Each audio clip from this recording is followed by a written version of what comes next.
Akkam jirtu nageenyi badhaadha. Yeroo darbee mata duree adda addaatiin barumsa afaan Oromoo kutaa adda addaatti qoqqoodnee yookaan mata duree adda addaatti qoqqoodnee waliin barachaa turuun keenya ni yaadatama.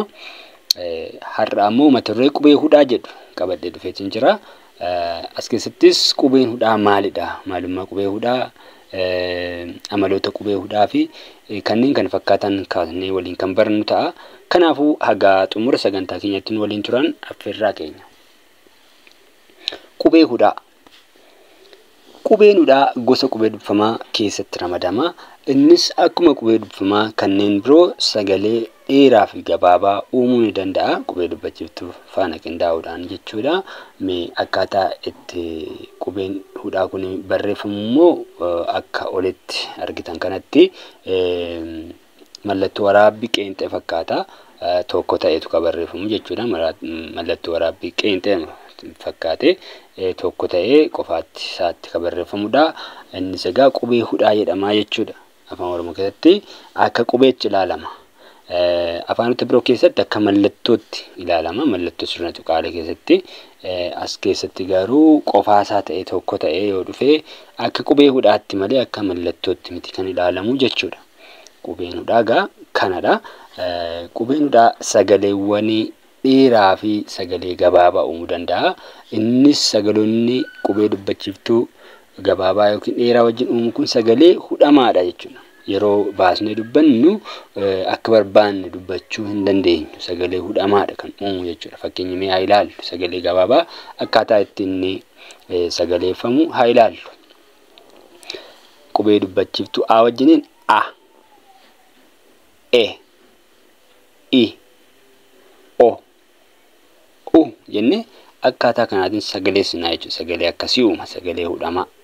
Sagalee dheeraa wajjin immoo A, E, I, O, U sagalee jedhan uuma jechuudha. Sagalee dhedheeraa sagalee hudhamaa uuma jechuudha.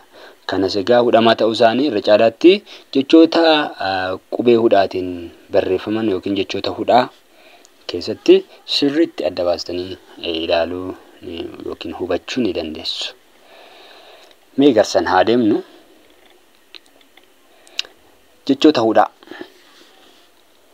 Jechoonni hudhaa egaa qubee dubbachiiftuu fi qubee dubbachiiftuu gidduutti galuudhaan hudhaan kuni qubeen hudhaan kun qubee sagalee qubee dubbachiiftuutii fi qubee dubbachiiftuu gidduu galuudhaan jechoonni hudhaa uumamuu danda'u. Kan biraa qubee dubbifamaa fi qubee dubbachiiftuu gidduu galuudhaan qubeen hudhaan kun jechi barreeffaman ni jiru jechuudha. Mee amma jechoota qubee dubbachiiftuu fi dubbachiiftuu gidduu qubeen hudhaa galuudhaan uumaman haa ilaallu. Fakkeenyaaf Firaa'ol, booji'uu, booji'amuu, boba'aa, mo'achuu, dukkanaa'aa, qabbanaa'aa fi jechoonni kana fakkaatan jechoota hudhaa qubee dubbachiiftuu fi qubee dubbachiiftuu gidduu galuudhaan qubeen hudhaa jechoota uumamanii jechuudha. Jechoota qubee dubbifamaa fi qubee dubbachiiftuu gidduu qubeen hudhaa galuudhaan uumaman immoo jechoota akka hir'uu, kana jennu akkuma qubee dubbifamaa gosa garaagaraa jecha tokko keessatti yoo argaman jecha sana keessaa qubeen inni gara jalqabaa irratti qubeewwan garaagaraa gara jalqabaa irratti dhufe suni qubee dubbachiiftuu fuulduraan qabu akkuma beekamu. Kanaafuu keessa beekanu qubee dubbachiiftuu itti dabaluudhaan sagalee iddoo sana jiru qubee sana sagaleessinaa jechuudha. Yeroo sagaleessinu garuu sirriitti baasnu otoo hin ta'in irra butamaa jechuudha. Seera sanaatiin dubbifamaas keessattis qubee dubbifamaa fi qubeen hudhaan walitti aanan isaan lachuu isaanii qubee dubbifamaa waan ta'aniif qubeen dubbifamaan gara jalqabaa irraa sun qubee dubbachiiftuu fuulduraa waan hin qabneef haala qubee irra butaatiin jecha irra butaa dubbisnuutiin dubbifamaa jechuudha. Fakkeenyaa ilaallume hir'uu jedhama jechi kuni. Hir'uu yoo jennu raan kuni taati keessa beekannoodhaan kan ii wajjin dubbisnu. Ishiin sun immoo hudhaan immoo uu ka jedhu sagalee uufaana sagalee uumaa jechuudha. Qubee uufaana sagalee uu jedhu uuma jechuudha. Sagalee uudhamaa uuma hir'uu jennee dubbisna. Jechitti aanu immoo man'ee jedha. Man'ee jedha. Innis egaa naan irra butaa ta'ee galee jechuudha as keessatti. Innichi aanu mul'achuu, mul'ata, midhuu, qal'isuu, bal'aa fi jechoonni kana fakkaatanii jechoota hudhaa qubee dubbifamaa fi qubee dubbachiftuu gidduu qubeen hudhaa galuudhaan uumamanii jedhamuu danda'u. Egaa jechoonni hudhaa kun hedduudha. Asitti fakkeenyumaaf kaasne malee hedduu isaanii kaasnee asitti barreessuun ni danda'ama. Kun fakkeenyuma akkasiniif ta'uu fi egaa waa'een jechoota hudhaa kana fakkaata. Mee amaloota qubee hudhaa ilaallu. Qubeen hudhaa akkuma qubee dubbifamaa kanneen biroo wantoonni qubee dubbifamaa isaan kaan faana wal isaa fakkeessu jira. Kan isa waliin fakkeessine ni jira jechuudha. Kanaafuu mee amaloota isaanii kaasnee haa ilaallu waliin. Qubeen hudhaa akkuma qubeewwan dubbifamaa biroo sagalee gabaabaa fi sagalee dheeraa uumuu ni danda'a. Walitti ilaallee jirra. Sagalee dheeraas gabaabaas ittiin uumuun ni danda'ama jechuudha. Garuu sagaleewwan sun sagalee hudhamaadha jechuudha.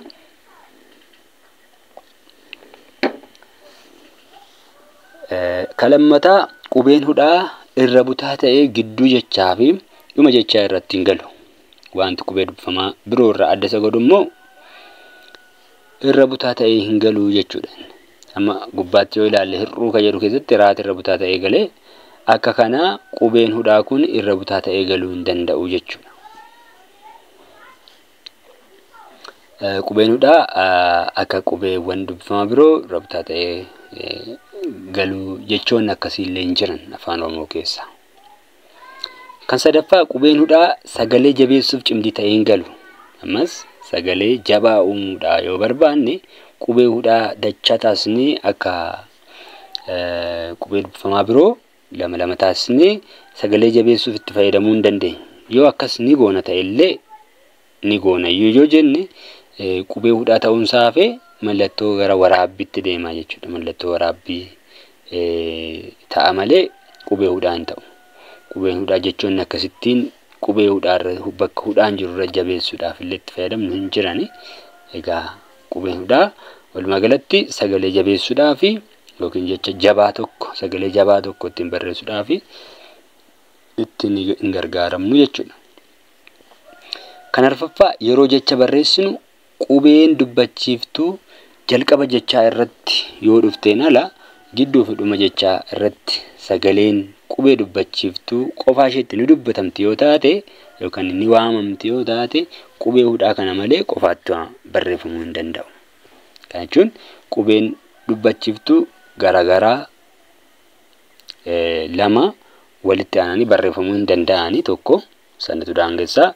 Kan lammataa sagaleen jecha sanaa yogguu dubbatamu sagaleen qubee dubbachiiftuu qofaa isaatti bahee ni dubbatama yoo ta'e qubee dubbachiiftuun kun hudhaan dursee yoo hin barreeffamin yookiin sagalee hudhamaa yoo hin qabaatiin barreeffamuu hin danda'u jechuudha.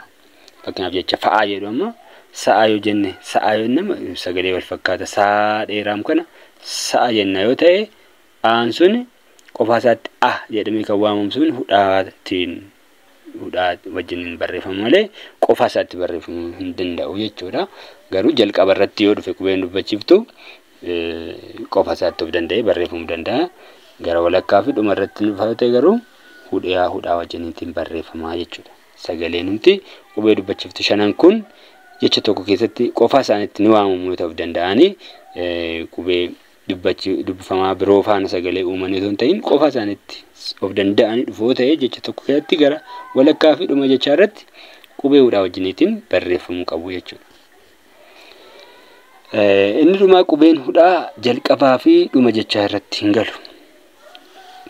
Kana jechuun qubeen hudhaa akka qubee dubbifamaa kanneen biroo fakkeenyaaf jecha lafa jedhu laati jalqaba irra dhufa. Akka kanaatti qubeen hudhaa kun jalqaba jechaa irratti dhufuu hin danda'u. Jechoonni jalqabni isaanii hudhaadhaan jalqabullee hin jiran jechuudha. Akkasuma immoo dhuma jechaa irratti hin dhufu jechuun irra butaa ta'ee galuu hin danda'u jechuudha karaa biraatiin.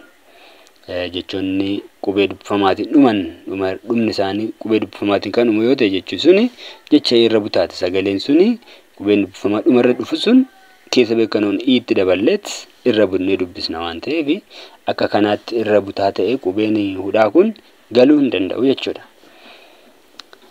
Egaa gabaabumatti waa'een qubee hudhaa kana fakkaata. Sagantaa keenya har'aa asuma irratti goolabnee jirra. Sagantaa keenya birootiin haga mata duree biraatiin wal arginutti nagaatti.